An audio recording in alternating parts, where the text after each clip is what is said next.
인간의 뇌는 이 금융시장에 적합하지 않다는 게 문제죠. 이상하지 않습니까, 여러분? 내가 산 집이 30평이지만 은행이 29평이잖아. 내 돈 들어간 건 1평밖에 없잖아요. 오늘은 투자와 내각을 조금 연관을 시켰습니다. 시장보다 먼저 나를 이해하라. 손실과 수익 뒤에 숨은 뇌과학. 우리가 주식 투자는 돈을 벌려고 이제 들어오죠. 당연히 수익도 보지만 손실을 볼 때도 당연히 있지요. 근데 주식시장을 막 이해를 하려고 여러분들이 뉴스도 보고 또 막 이런 강의도 와서 보고 또 유튜브 가서도 열심히 공부하고, 근데 그거보다 더 중요한 게 있어요. 일단 나를 이해해야 돼요. 나를. 너 자신을 알라라는 말이 있죠. 너 자신을 알아라. 그 속뜻이 뭐냐? 내가 뭘 모르는지 알아라. 아무튼 그런 얘기인데, 투자에서는 스스로를 일단 이해해야 돼요. 근데 이 나를 이해한다는 게요, 거울을 보면서 아 오늘 좀 이쁘네. 남자분들도 샤워 딱 하고 거울을 싹 하면서 머리 싹 넘기면서 아 오늘 좀 멋진데, 거울 보면서 그러잖아. 겉모습을 이해하는 게 아니고 우리의 행동을 살펴봐야 됩니다.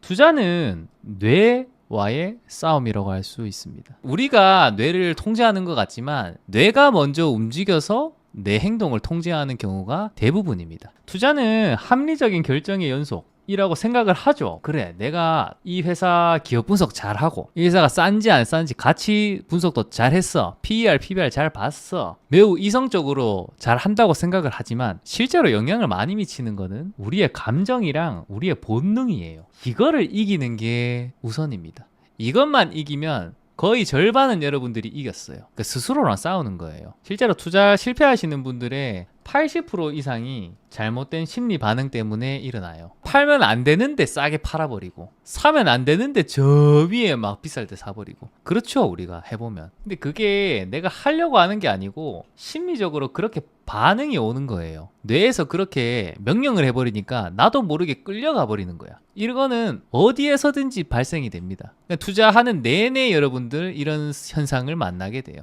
이게 이제 초보일 때는 훨씬 더 강해요. 그러니까 주린이들이 와서 처음에 돈을 못 버는 이유가 바로 요거 때문이거든요. 이 뇌의 오류 패턴이요. 그래서 오늘 요거를 한번 우리가 이해를 해볼 거예요.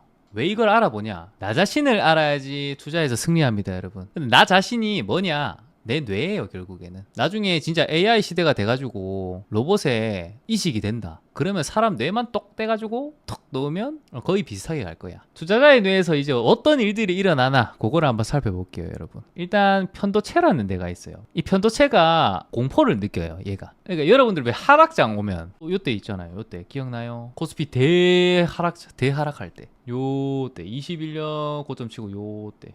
혹은 요 작년 8월에 엔캐리 트레이드 이때 지수가 마이너스 10% 나갔거든요. 서킷 브레이크 막 나오고 주가가 막 내리면요, 공포가 폭발해요, 우리 머리에서. 근데 그거를 담당하는 애가 얘 편도체. 얘가 작동을 안 하게 할 수는 없어요. 이게 주가가 내려가는 걸 우리가 눈으로 딱 보는 순간 그때 바로 편도체가 반응을 해서요, 공포가 폭발해 버립니다, 실제로. 그러면 어떤 게 작동을 하냐? 손실 회피 본능이 작동을 해요. 요거는 이제 주가가 많이 내려갔을 때 작동하는 거고요. 예를 들어 나의 원칙이 손절을 하는 거야. 주가가 이 정도 내려오면 안 되기 때문에 나는 그냥 손절한다, 그렇게 원칙을 했는데 공포스러운 반응이 오다 보니까 잘라야 되는데 못 자르는 거야. 근데 큰 상투를 친 주식들에서 이런 것들이 많이 발생해요. 뭐 2차전지들이 최근에는 제일 그렇죠. 지금은 이제 막 반등은 합니다. 근데 얘들이 막 주가 빠지기 시작하고 많이 빠지는데 손실 회피를 하는 거예요. 아, 내가 아직 안 팔았으니까 괜찮아. 아니, 일단 계좌가 박살이 나는데 이것도 편도체가 작동하고 있는 거예요.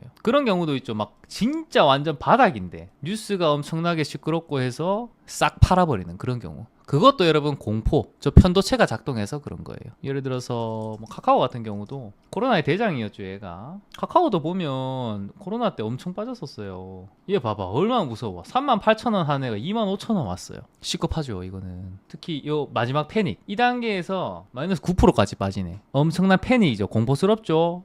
왜 그렇냐? 바로 우리의 머리 안에 있는 편도체라는 애가 반응을 해서 그래요. 제가 반응하는 순간 어떻게 되냐? 요 맨 앞부분 전두엽 있죠, 전두엽. 얘가 이제 우리 이성을 관장하는 애거든요. 여러분들 뭐 배고플 때 뭘 먹어야 되냐? 점심 혹은 저녁 때 되면 철학자가 돼서 이제 깊은 고민을 하죠. 오늘은 냉면인가? 아니다, 돈가스다 오늘은. 아니다, 제육볶음이야. 아니다, 어제 술 먹었으니까 해장을 해야지. 얼마나 논리적이에요. 근데 편도체가 활성화되는 순간 여러분들의 이 논리적 판단 능력인 전전두엽이 그러니까 마비가 돼요. 이게 마비. 얘가 움직여야 되는데 작동을 안 하는 거예요. 그래서 어떤 결과가 나오냐? 빨리 손절을 해야 되는데 못 하고요. 패닉이 오고 나서 막 갑자기 반등을 해요. 카카오가 엄청 막 급하게 돌파가 막 나오죠.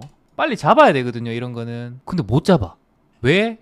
나의 이성의 영역이 지금 마비가 돼 있어서 그래요. 거야. 그래서 아직은 아니야, 위험해 그런 생각하죠. 왜? 편도체 때문에 그렇습니다. 그렇다고 얘를 뗄 수는 없죠. 편도체 떼면 어떻게 되는지 알아요, 사람이? 눈치가 없어집니다, 눈치. 그러니까 밤에 술 먹고 지금 조심조심 집에 들어가도 모자랄 판에 어떻게 들어가요? 막 문 쾅 열고 아주 냉장고 벌컥벌컥 열고 집에 불 다 켜고 그러는 거야, 남편이. 간이 배 밖으로 나온 거죠. 자, 다음. 우리 뇌에는 여러분 보상회로라는 게 있어요. 실제로 도파민이라는 호르몬이 나오죠.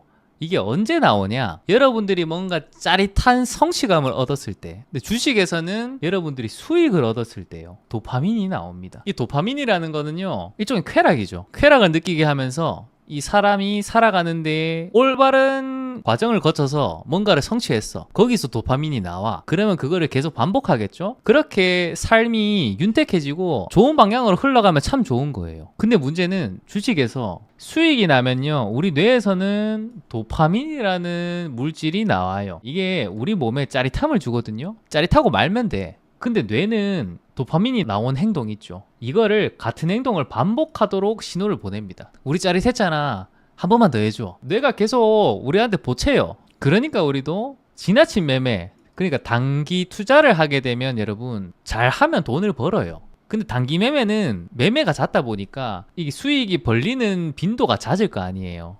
그러다 보니까 도파민이 자주 분비가 되겠죠. 자주 분비가 되니까 뇌는 야, 또 해 단타 또 해. 그러니까 맨날 하는 거예요.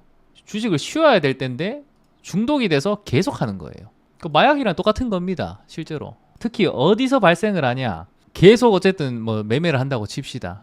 코로나 때 요 위에서 한번 생각해 보세요. 이때 이제 삼성전자 상투치고 카카오 상투치고 막 걔들 다 상투치고 싸르르르 다 무너져 내립니다. 근데 요때 참여하신 분들은 이때 도파민에 젖어든 거예요. 중독이 된 거예요. 이때 삼성전자가 얼마나 급하게 갔어요. 거기에 이제 막 맞들린 거야. 나와야 되는데 못 나오는 거죠. 지나간 과거인데. 아름다운 과거는 그냥 과거에 묻어두는 게 가장 좋죠. 나의 첫사랑 소녀 얼마나 아름다웠습니까? 첫사랑 오빠 얼마나 멋졌어요. 지금 만나봐요, 다 그냥 아저씨 아줌마지. 강세장에서도 돈을 막 벌기 시작하면요, 도파민이 나오거든요. 근데 마지막 꼭지에서 과매수를 하게 됩니다. 도파민이 완전히 폭발하는 시기이기 때문에 빠져나오지를 못해요. 그래서 우리가 투자에서 실패하게 됩니다. 또 있습니다. 아까 전전두엽 얘기를 했죠. 요 우리 머리 맨 앞에 있는 요 부분이요. 얘들이 이제 이성을 관리합니다. 이성. 이 이성이 바로 원칙을 지키는 최전방 공격수의 역할을 합니다. 이 전전두엽이 바로 장기 계획 그리고 규율을 담당해요. 투자에서는 이 전전두엽이 매우 중요합니다. 왜냐하면 투자는 계획을 잘 세워야 되고 잘 따라야 돼요. 근데 얘가 문제가 뭐냐면 우리가 감정적일 때가 있잖아. 막 화가 갑자기 난다든지 탐욕스럽다든지 지나친 공포 상태, 감정이 막 왔을 때는요, 얘가 그냥 무장해제예요. 그냥 바로 무력화가 됩니다, 여러분. 이게 바로 아까 전에 봤던 이 편도체가 작동을 하거나 이 도파민 시스템이 과하게 작동이 됐을 때요. 그때가 바로 여러분 이 이성의 뇌 전전두엽이 힘을 못 씁니다. 이제 여러분들 원칙 다 있잖아요. 근데 우리도 인간이잖아요. 갑자기 막 욕심을 부려야 될 때 혹은 공포에 빠질 때 얘가 무력화가 되거든요. 근데 그거를 내가 알면 돼요. 아, 내가 지금 전전두엽이 내가 맛이 갔구나, 얘가 해롱해롱하구나. 그거를 알면 여러분들이 최악의 선택을 하는 거를 좀 피할 수가 있어요. 자, 근데 문제가 뭐다? 아무리 전전두엽이 활성화가 잘 돼 있고 아무리 내가 훈련을 받았다 할지라도 얘가 무력화가 될 때가 있다고요. 이게 사람이니까. 아니, 사이코패스는 이게 안 돼요. 사이코패스는 감정이 없기 때문에 괜찮아. 오히려 그런 사람들이 투자 잘해요. 그런 사람들은 감정을 잘 못 느끼잖아. 투자 잘하지. 보통 사람은 이게 무력화가 되니까 그래서 해야 되는 게 바로 원칙을 자동화해야 돼요. 그러니까 내가 팔기 싫어도 팔려. 바지가랑이 붙들고 막 팔지 마라 해도 그냥 팔려요. 그래서 여러분들 시스템이 꼭 필요한 겁니다. 원칙을 만드는데 중점을 두시고요. 이 나의 원칙을 어떻게 지속할까? 그거를 고민하셔야 돼요. 결론이 뭐냐 그래서 인간의 뇌는 금융시장에 적합하지 않다는 거예요. 환율시장도 그렇고요. 뭐 채권시장도 그렇고요. 주식시장도 그렇고요. 신용시장도 그렇고요. 모든 금융시장이요. 인간의 뇌는 이 금융시장에 적합하지 않다는 게 문제죠. 이상하지 않습니까, 여러분? 우리가 사는 이 현실에 금융시장을 잘 이용하고 있잖아요. 여러분들 부동산 이제 집 살 때 금융의 힘을 다 받잖아요. 내가 산 집이 30평이지만 은행이 29평이잖아. 내 돈 들어간 건 1평밖에 없잖아요. 도대체 왜 인간의 뇌가 금융시장에 적합하지 않은가? 오늘은 그 역사를 한번 좀 들어가 볼게요. 역사. 오늘 이거 내용 다 못하겠네.